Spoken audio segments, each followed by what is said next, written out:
puis tu as un sacré coup de pompe. On l'a vu encore aujourd'hui à l'entraînement. Ouais, j'essaie de faire ce que je peux. Quand c'est pas tibia, ça va. Baptiste, prénom, Mouchous, M-O-I-C-H-O-U-S, numéro 15. Oui, vous vous êtes imposé la semaine dernière contre Nevers. Là, c'est le dernier match de l'année. L'objectif, c'est d'aller passer les fêtes un peu plus sereinement, par rapport à la manière dont vous avez commencé la saison. Bah, oui, bien sûr, et surtout qu'on vient de gagner à la maison, là, qui était un match capital pour nous contre un concurrent au maintien. Mais là, c'est clairement d'aller chercher des points à l'extérieur, vu que cette année, sur la phase aller, ça n'a pas été trop le cas, à part à Rouen, où on a ramené la victoire. Sinon, on n'a pas trop eu ni pas du tout de défensif. Et donc voilà, le but c'est d'aller chercher des points, de faire un match correct, même mieux que ça, et d'aller voir qu'est-ce qu'on peut aller chercher à l'extérieur chez un haut de tableau pour vraiment passer les fêtes encore mieux et enchaîner sur une phase retour plus sereinement. Alors, Mont-de-Marsan, c'est, tu l'as dit, un gros de ce championnat qui ne réussit pas spécialement à l'USC. Alors, est-ce qu'on a vraiment l'objectif, c'est-à-dire le minimum syndical, le bonus défensif, ou alors c'est vraiment rentrer avec les points de la victoire? Bon, après, on ne s'est pas fixé clairement, on y va bien sûr pour gagner, comme tous les matchs qu'on a à jouer, mais on ne s'est pas dit on veut 1, 2 points, 4 points, 5 points, on verra. Surtout, on va parler de contenu et de ce qu'on va y mettre, c'est ce qui va nous faire engranger le maximum de points, mais on ne s'est clairement pas fixé d'objectif, on y va sans pression et dans le but de ramener quelque chose, donc voilà. Alors, selon toi, ce sont quoi les gros points forts de cette équipe de Mont-de-Marsan et sur quoi il faudra appuyer justement pour les contrer? Bah déjà, ils ont un gros pack avec un bon jeu axial, ils jouent pas mal autour des recs, ils sont denses. Ils ont des Factor X qui est un gros plus dans leur équipe avec des Fidjiens aux ailes, au centre. Voilà, franchement, c'est une belle équipe complète et surtout, ils ont un long jeu au pied. On l'a vu toute cette semaine à la vidéo. Donc voilà, c'est ces trois caractéristiques-là qui font qu'ils sont troisième à une journée de la fin de la phase aller. Donc voilà. Parler de contenu, de ce qu'il allait falloir mettre, selon toi, sans nous donner trop de détails bien sûr, sur quoi vous allez insister? Bah, déjà, on sait que le terrain va être gras, voire peu praticable. Les conditions, je crois qu'ils annoncent de la pluie, donc bon. Franchement, ça va pas être un très beau rugby à mon avis, même si on verra ce qu'on peut faire. Mais déjà devant la conquête, avoir une bonne conquête c'est la base, c'est ce qui nous a permis de gagner les rencontres précédentes. Et puis gagner la guerre d'occupation, ce qui est notre registre depuis ces derniers temps.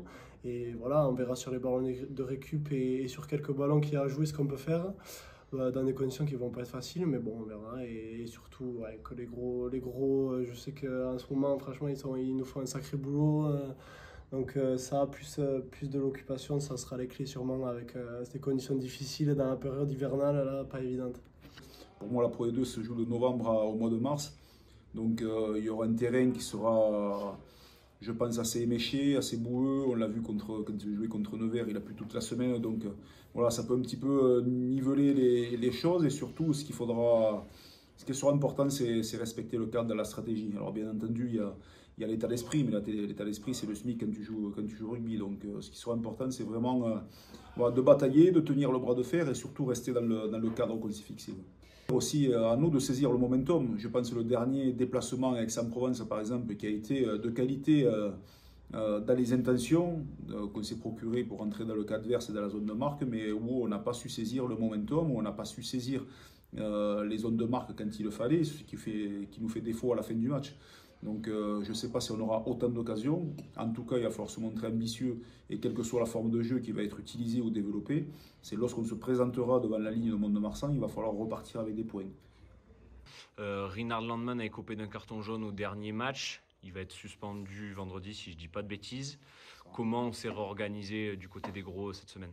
On a eu la chance de rentrer une ressource supplémentaire en qualité de joueur sup pour compenser un petit peu l'absence de Romain Manquia qui est blessé depuis le mois de Massy. C'est vrai que c'est un poste sur la fin du second bloc qui nous a manqué en termes de densité, en termes de ressources également. Donc Donc ouais, il y a Georges Méry qui est rentré depuis le match d'Aix-en-Provence et ça vient un peu suppléer ces absences qu'il peut y avoir. Alors ça peut être lié par une suspension, ça peut être lié par une blessure, ça peut être aussi lié par des choix. Mais c'est vrai que le fait d'avoir rentré Georges Méry, ça nous donne des solutions supplémentaires et des ressources dans un poste qui, comme je le redis, le 5 de devant dans cette période-là est essentiel, et notamment quand on va se dépasser à l'extérieur et vu le contexte et la météo qu'il y aura vendredi soir. En tant qu'entraîneur des avants, je crois qu'on n'a pas eu encore ton avis sur Georges depuis son arrivée. Qu'est-ce que tu en penses? Georges, c'est un joueur qui est habitué au niveau, donc il n'a pas eu trop de difficultés à s'adapter par rapport au repère de jeu, un peu plus sur les codifications. Mais c'est quelqu'un qui adhère vite et qui comprend vite. Voilà, c'est lié à son passage sur le haut niveau. Et donc il faut lui laisser le temps de bien s'installer, de prendre tous ses repères dans le collectif, sur le jeu d'avant, sur tout le mouvement et les liens qu'il va y avoir entre les trois quarts et les avants. Donc il prend ses marques, il prend ses repères. Et pour le moment, je suis très content de lui et il nous apporte une sécurité à mêlée fermée où c'est vrai que contre Grenoble, il nous manquait des ressources à ce poste-là et ça s'est ressenti. Donc pour l'instant, on est très satisfait de lui, autant sur le comportement en dehors du terrain comme sur le terrain. Ok, côté trois quarts, il me semble que la compo ne bouge pas beaucoup en dehors du 9 et du 11. C'est ça. Ouais. Chez les avants, par contre, on a notamment Grégory Aneta positionné en numéro 8. Il me semble que c'est une première cette année. Tu peux m'en dire plus? Lié aussi à l'absence de Timagaba, lié aussi à ce que Étienne Hergent a fait 80 minutes sur les 4 derniers matchs et qu'on a besoin aussi de voir des joueurs évoluer à d'autres postes. Et c'est aussi donner du temps de jeu. On a besoin de fraîcheur. On arrive en fin d'exercice, en fin d'année. Donc c'est des joueurs qui sont frais physiquement et mentalement et quand on connaît ses valeurs, Greg va faire le job sur ce poste de numéro 8 qui n'est pas forcément son poste d'origine mais qui a déjà joué, qui a déjà des repères, donc on a entièrement confiance en lui et Étienne sera sur le banc qui pourra nous apporter une plus-value sur la touche quand il peut rentrer ou dans son expérience s'il faut gérer vraiment une fin de match dans le Money Time. Voilà. Justement, sur le banc, on a notamment à noter quand même le retour de Chris Ilsenbeck qui était éloigné des terrains depuis plusieurs semaines. Ouais, mais c'est vrai qu'il s'est blessé. Il y a eu le retour entre-temps de Dorian. Donc voilà, il y a eu des choix qui ont été faits sur le dernier match.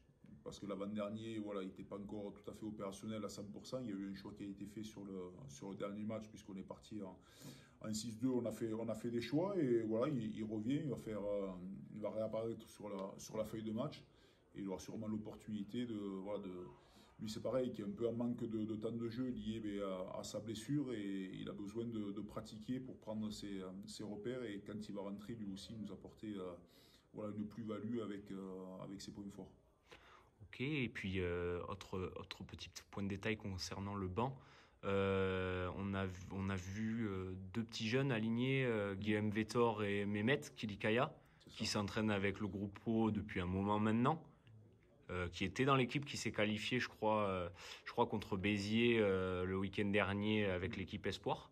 Ils sont remplaçants. Un mot sur eux?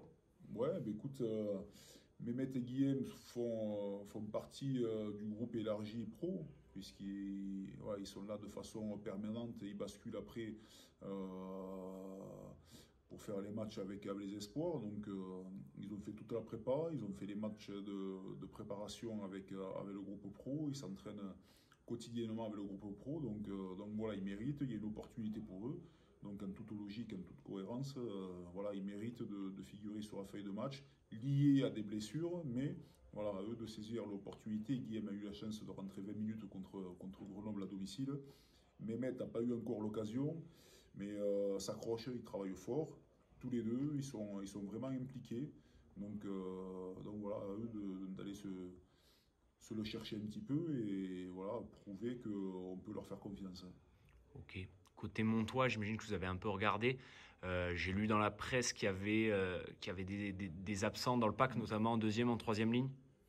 Ouais, Vavrine, Cedaro. j'ai vu ça aussi, donc voilà, après, donc, je sais pas, peu importe, mais dans tout cas, je sais qu'ils ont des ressources. Si c'est pas Cedaro sur Ostrikov avec Fortuyn ou Garo, voilà, je sais qu'ils ont de la ressource. Ça reste une équipe de qualité, comme je t'ai dit, qui connaît ce championnat par cœur avec des mecs d'expérience. Donc voilà, c'est vraiment un collectif, Mont-de-Marsan, et c'est pas forcément une ou deux individualités absentes qui peut les perturber, quoi. Restons focus sur ce qu'on doit faire, hein, et puis après on se préoccupera de Mont-de-Marsan un peu plus tard, mais voilà, restons vraiment focus sur notre jeu, mettons de l'énergie là où ça en vaut la peine, et puis après ils y sont, tant mieux, ils y sont pas, tant pis pour eux, mais en tout cas ça reste un collectif bien rodé. Ok, une dernière question. On a vu un premier essai de 3/4 depuis, je crois que ça faisait 10 journées au dernier match. Est-ce que la clé du match contre Mont-de-Marsan sera de ce côté-là? Est-ce qu'elle sera plutôt du côté des avances selon toi? Par rapport au contexte, il y aura, et chaque match, le rugby ça commence devant. Si on a la possession mais qu'on n'utilise pas ou qu'on n'exploite pas le ballon correctement, nos 3/4 ne vont pas en bénéficier. Ce qui est important aujourd'hui, c'est que nos ballons, on puisse les exploiter et bien les utiliser, que ce soit à partir de phase de conquête sur touche ou de mêlée. Le plus important, même si tu ne domines pas sur le rapport de force, que tu puisses utiliser ce ballon. Je pense à l'essai de Nick, effectivement, où il y a une pénale touche, et bien on a des difficultés à en avancer. Mais si le ballon il est derrière au fond et bien digéré, on peut transformer le jeu avec nos 3/4. Baptiste, tu parlais à l'instant d'un schéma de jeu depuis quelques temps basé sur l'occupation. En parallèle de ça, on t'a vu t'installer au poste d'arrière. Alors arrête-moi si je dis une bêtise, mais il me semble qu'on t'a quand même plus vu au poste de 10 sous le maillot de l'USC jusqu'ici. À titre personnel, comment tu te sens à ce poste et comment tu appréhendes un peu ce rôle que tu as dans l'équipe aujourd'hui? J'avais joué déjà la première saison, donc il y a 3 ans quand j'étais arrivé. J'avais fait quelques matchs à l'arrière. J'ai pu jouer 10 depuis ces 3 saisons, mais franchement, ça me plaît. C'est complémentaire. 10-15, c'est vraiment complémentaire. Déjà, en défense, on est au fond. J'aime bien, puis on est dans le registre de l'occupation, donc bon, ça peut apporter une complémentarité avec l'ouvreur.